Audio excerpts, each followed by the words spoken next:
என்னை அவர் நடத்துவதால் என் வாழ்வில் இடரில்லை. அவர் வசனம் ஜீவம் கால்களுக்கு, அவர் வார்த்தை பாதை வெளிச்சமாமே. அவர் வசனம் ஜீவம் கால்களுக்கு, அவர் வார்த்தை பாதை வெளிச்சமாமே.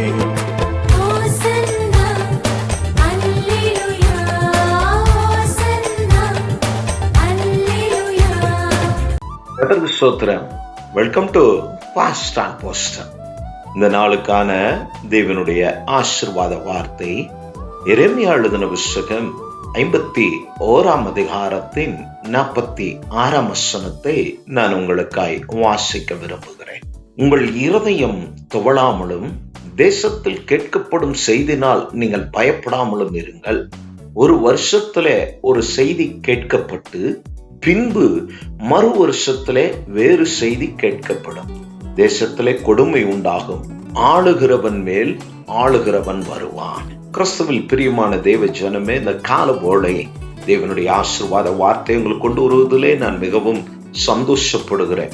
கர்த்தருக்குள் சுகமாய் இருப்பீர்கள் என்று விசுவாசிக்கிறேன். நேற்று உங்களுடைய பரிசுத்த ஓய்வு நாள் ஆராதனை ஆசீர்வாதமாய் நடந்து முடிந்திருக்கும் என்று விசுவாசிக்கிறேன். தேவனுக்கு மகிமை உண்டாகட்டும். எங்கள் ஆராதனை மிகுந்த ஆசீர்வாதமாய் நடந்து முடிந்தது. கர்த்தர் நல்லவர். இந்த நாளில் நாம் வாசிக்க கேட்ட தெய்வ ஆசீர்வாதத்தின் வார்த்தையிலே, இது கொரோனா காலத்திலே அநேகர் பயன்படுத்தின வார்த்தைகள். இந்த வார்த்தை தொடர்ந்து வாட்ஸ்அப்ல, சோசியல் மீடியாவில், ஃபேஸ்புக்கில் இந்த வார்த்தைகள் தொடர்ந்து நம்மை சுற்றி உலா வந்து கொண்டே இருந்தது. ஏனோ காலையில் எழுந்ததிலிருந்து எரேமியா 51 வாசிக்க வேண்டும் என்றதான ஒரு தாட் எனக்குள் இருந்து கொண்டே இருந்தது. தொடர்ந்து நான் வாசித்தேன். அதிலே இந்த வார்த்தை என்னை கவர்ந்தது. அருமையான மேல் பகுதியை வார்த்தை இந்த கால வேளை கேட்கிற உங்களுக்கும் நமக்கும் இது தேவையாய் இருக்கிறது. உங்கள் இருதயம் துவளாமலும் தேசத்தில் கேட்கப்படும் செய்தினால் நீங்கள் பயப்படாமலும் இருங்கள். வழக்கம் போல் இந்த திங்கட்கிழமை காலை நம்முடைய வேலைக்காக, உங்க பிசினஸ்க்காக, கம்பெனிக்காக நீங்கள் ஆயத்தமாய் கொண்டு இருப்பீர்கள். பல டென்ஷன் நமக்கு இருக்கும்.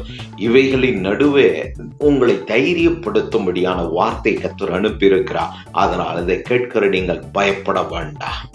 இதே அதிகாரத்தின் பின்பகுதியிலேயும் யாக்கோபை குறித்து கர்த்தர் தெளிவாய் சொல்லுகிறார், நீ பயப்படாதே என்று சொல்லி.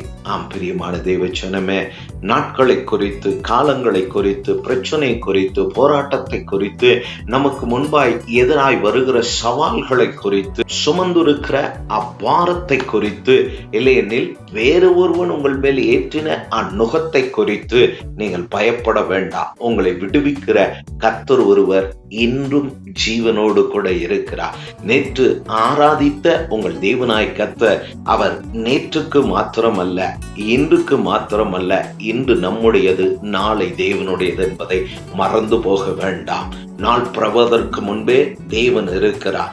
நாட்களை அவர் நமக்கு நியமித்து கொடுத்திருக்கிறார். ஆதலால் நீங்கள் கலங்க வேண்டாம். இந்த கால ஓலை உங்களை பார்த்துதான் சொல்லுகிறார், கேட்கிற செய்தினாலே உங்கள் சத்துருக்கள், இல்லையெனில் உங்கள் வீட்டார், உங்கள் அயலகத்தார், உங்கள் உறவுகள், உங்கள் கூட பிறப்புகள்ல சவாலுக்காக, கோபத்துல ஏதோ அவர்கள் செய்து உங்களுக்கு விரோதமாய் காரியங்களை செய்கிறார்கள் என்று உங்களுக்கு தெரிய வருகிறது, இல்லை கேட்கிறீர்களானால் அதை குறித்து பயப்பட வேண்டாம். நேற்று தினத்துல நன்றாய் படித்து நல்ல வேளையில இருக்கிற ஒரு சகோதரன் அழைத்து கை நிறைய சம்பாதிக்கிறார். அதற்கு முந்தின நாள் ஒரு +2 படிக்கிறதான ஒரு மாணவன், என்னுடைய விசுவாசி, அவனை சந்தித்து நான் பேசினேன். அவன் பேசுகிற காரியங்கள் எல்லாம் எனக்கு வியப்பா இருந்தது. வேதம் அல்லாமல், தெய்வம் அல்லாமல் இந்த உலகத்துல எதையாவது சாதிக்க வேண்டும் என்று அவன் விரும்புகிறான். அந்த வாலிபன் அதன் மேலே மிகுந்த நாட்டமும் அக்கறை உள்ளவனாய் இருக்கிறான். பல மாதங்கள் வேதம் வாசித்து ஜெபித்து பல மாதங்கள் கடந்து போனது. ரெண்டுமே இல்லை. இவனெல்லாம் எப்படி கிறிஸ்தவன் என்று நாம் அடையாளப்படுத்துவது? வெட்கமாயிருக்கிறது. சபைக்கு வராது என்று நான் சொல்லிவிட்டேன். அவனுடைய தாய்க்காக திரும்ப பேசி புத்தி சொல்லி அவனை கிறிஸ்துவுக்குள் நடத்துகிறான். இது ஒரு நாள் நடந்தது. அடுத்த நாள் காலை ஒரு சகோதரனுடைய அழைப்பு நம்முடைய சேனல் வாட்ச் பண்ண சகோதரன் சொல்லுகிறார், நன்கு படித்து குடும்பம் பிள்ளைகள் எல்லாம் இருக்கிறார்கள், அவர் ஏறக்குறைய ஹைதராபாத் பக்கத்துல எங்கேயோ இருக்கிறேன்னு என்று சொன்னார். சகோதரன் நன்றாய் சம்பாதிக்கிறார், நல்ல உத்தியோகத்துல நல்ல மேனேஜர் போஸ்டிங்ல இருக்கிற அந்த சகோதரனுடைய வாழ்வில நல்ல கிறிஸ்தவ வாழ்க்கை, ஆராதனை பங்கு கொள்ளுகிறார், சபையிலே போதகரோடு நல்ல ஐக்கியத்துல இருக்கிறவருடைய வாழ்வில ஏனோ ஒரு பயம், இந்த வேலை என்னை விட்டு போய் விடுமோ, இந்த வேலையிலிருந்து என்னை மாற்றுவார்களோ, இல்லையெனில் வேலை என்னிடத்திலிருந்து பறிக்கப்படுமோ, என் ஸ்தானத்தை நான் இழந்து விடுவேனோ என்று சொல்லி ஏதோ சில வார்த்தைகள் அவரை இவ்வளவு கலக்கம் அடைய செய்தது. தைரியப்படுத்தினேன், தேவன் ஒரு நாளும் நம்மை வெட்கப்படுத்த விட மாட்டார். இந்த வார்த்தை அதை தான் சொல்லுகிறது. எரேமியாவை நீங்க கூடுமானா உங்களுக்கு நேரம் கிடைக்கும் போது இதை வாசிங்க, இல்லையெனில் வேலை செய்யும் போது உங்களுடைய மொபைல்ல ஆடியோ பைபிளை டவுன்லோடு பண்ணிட்டு அதை வாசிக்க சொல்லி கேளுங்க. அப்பொழுது நாம் புரிந்து கொள்ள முடியும் இங்கே என்ன சம்பவம் நடக்கிறது என்று. எரேமியாவை கொண்டு கர்த்தர் பாதிக்கப்பட்டதான, சிதறடிக்கப்பட்டதான, தெய்வனால் சத்ருவின் கரத்துல ஒப்பு கொடுக்கப்பட்டதான யாக்கோப்பின் புத்திர ஆபிரகாமின் சந்ததிக்கு கர்த்தர் சொல்லுகிற வார்த்தை, இந்த செய்திகளினாலே நீங்கள் பயப்படாதீங்க. இதெல்லாம் சில காலங்கள், இந்த போராட்டங்கள், சத்துருக்கள், உங்கள் பிரச்சனைகள், இதெல்லாம் சில காலங்கள், இவைகள்லாம் ஒரு குறிப்பிட்ட காலங்கள் தான். தானாகவே அவைகள் மாறி போய்விடும். மருந்தும் விருந்தும் 3 நாள் என்று தமிழில் சொல்லுவார்கள். நாம் அறிந்த உண்மைதான் அது. என்னவானாலும் கர்த்தர் உங்களை கைவிட மாட்டார். ஏனென்றால் நீங்கள் தேவனுடையவர்கள், அவர் இரத்தத்தினால் கழுவப்பட்டவர்கள், அவருக்கு சொந்தமானவர்கள். எப்படி உங்களை கைவிடுவார்? நிச்சயம் உங்களை கைவிட மாட்டார். அவருடைய பாவம் தெய்வத்தை விட்டு தூரப்படுத்தும். இந்த இஸ்ரவேல் ஜனங்கள், இந்த வார்த்தை எழுதப்படுவதற்கு மேல நீங்க வாசிப்பீங்கன்னா, இந்த இஸ்ரவேல் ஜனங்களை பாபிலோனுடைய கரத்திலே கர்த்தர் ஒப்பு கொடுக்கிறார். பாபிலோனிய சாம்ராஜ்யம் எழும்பி இஸ்ரவேல் தேசத்தை அதற்கு முன்பு ஒருவனாலும் அழிக்க முடியல, ஒருவரும் அவர்களை எதிர்க்க முடியல. தெய்வம் பலத்த கரத்தோடு எகிப்திலிருந்து விடுவித்தவர். அன்று முதல் இஸ்ரவேலின் தேவன் என்றாலே சுற்றும் இருக்கிறவர்கள் பயப்பட ஆரம்பித்தார்கள். இன்றும் இஸ்ரவேல்ல யுத்தம் நடக்கிறது. இதுவரை தோல்வியடையாத தேசமாய் கர்த்தர் அந்த தேசத்தை வைத்திருக்கிறார். ஏன்? இப்பொழுது இருக்கிறவர்களுக்காக அல்ல, அவர்கள் பிதாக்களுக்கு கொடுத்த ஆணையும் வாக்கு தத்துவத்தையும் அவர் கை கொண்டு வருகிறார். இவைகள் ஒன்றே போதுமானது. நாம் ஆராதிக்கிற தெய்வம் இப்பொழுதும் இருக்கிறார் என்பதற்கு. அதனால் பயப்பட வேண்டாம். இந்த வார்த்தை சொன்னது போல நீங்கள் பயப்படாதிருங்கள். நீங்கள் கேட்ட காரியங்கள், உங்கள் காதுக்கு வந்த காரியங்கள், யாரோ பேசிக்கொண்டார்கள் என்று சொல்லி யாரோ உங்களுக்கு சொன்ன காரியங்கள், இவைகளையெல்லாம் கேட்டு பயப்பட வேண்டாம். பயம் நம்மை தேவனை விட்டு தூரப்படுத்தும். ஜெப வாழ்க்கையை அது மாற்றி அமைக்கும். பயம்தான் எல்லாவற்றுக்கும் காரணமாய் இருக்கிறது. அதனால்தான் 366 முறை வேதத்தில் பயப்படாதே பயப்படாதே என்று எழுதப்பட்டு இருக்கிறது. ஆதலால் இதை கேட்கிறதான நீங்கள் எதை குறித்தும் பயப்பட வேண்டாம். இஸ்ரவேல் ஜனங்கள் பாவம் செய்த போது, தெய்வத்தை விட்டு விலகின போது, உண்மை உள்ள தேவாவி பெற்ற தீர்க்கதரிசிகளுக்கு செவிகொடாமல் கள்ளர்களுக்கு அவர்கள் செவி கொடுத்தபடியினால தேசம் பாபிலோனுக்கு கையில ஒப்பு கொடுக்கப்பட்ட பாபிலோனிய இஸ்ரவேல் தேசத்தை பாழாக்கினார்கள். 137ஆம் சங்கீதத்துல கூட நாம் அதை வாசிக்க முடியும். நீ எங்களுக்கு செய்தபடியே உனக்கு பதில் செய்கிறவன் பாக்கியவான் என்று ஒரு வார்த்தை பாபிலோனுக்கு விரோதமாய் எழுதப்பட்டு இருக்கு.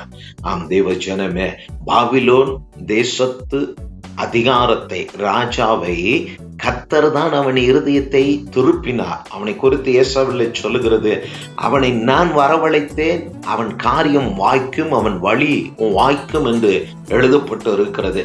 எங்கோ இருந்த புறஜாதியானவனை தம்முடைய ஜனத்துக்கு புத்தி கற்றுக் கொடுக்க, தம்முடைய ஜனத்தை சீர்படுத்துவதற்காக தெய்வம் அவனுடைய கரத்தில் அவர்களை ஒப்பு கொடுத்தார்.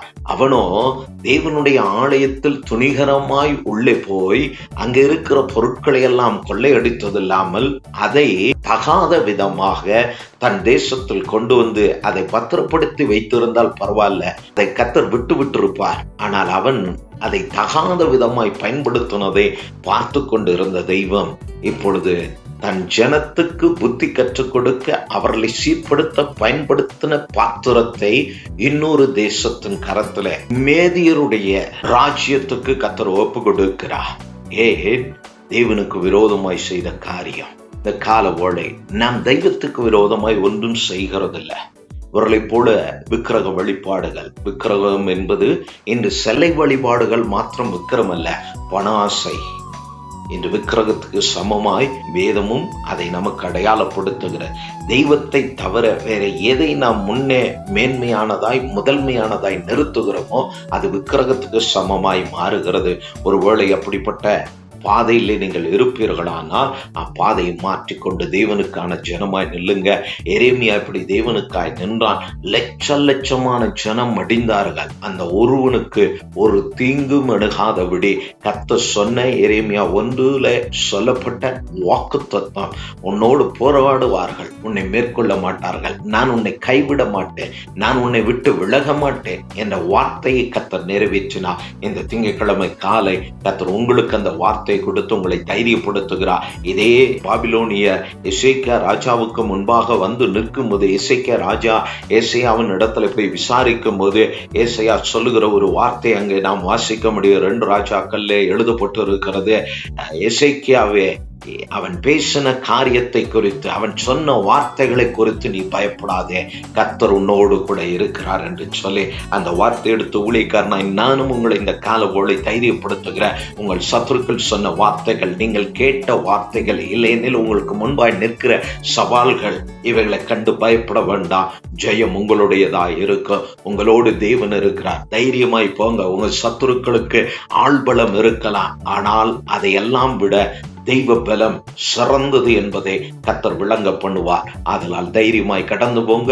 நான் உங்களுக்காய் ஜெபிக்க விரும்புகிறேன். கண்களை மூடி நாம் ஜெபிப்போம். பரலோகத்தின் பிதாவே, இந்த கால ஓலைக்காய் ஸ்தோத்திரம்.